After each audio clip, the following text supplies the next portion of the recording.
वफाकी वजीर मवासलात अलीम खान ने रवा साल M6 मोटरवे की तामीर शुरू करने का दावा कर लिया।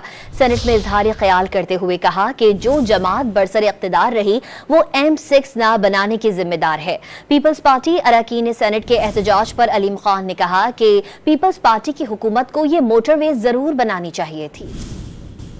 मैं आपसे ये वादा करता हूँ कि इंशाअल्लाह ताला 2025 के अंदर हम M6 शुरू करेंगे,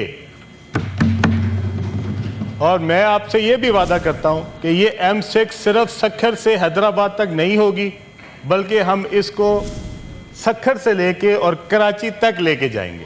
सच्ची बात है, बेशक कड़वी हो सकती है पर ये सच्ची बात है। जब आपकी हुकूमत थी तो आपको ये मोटरवे बनानी चाहिए थी, सच्ची बात तो यही है, ठीक है। और अगर आपने नहीं बनाई तो आपको भी उसका जवाब देना चाहिए। और अगर मैं आपकी ये मोटरवे बना के दूंगा तो इसलिए नहीं कि वो सिंध की है, बल्कि इसलिए क्योंकि वो पाकिस्तान की है।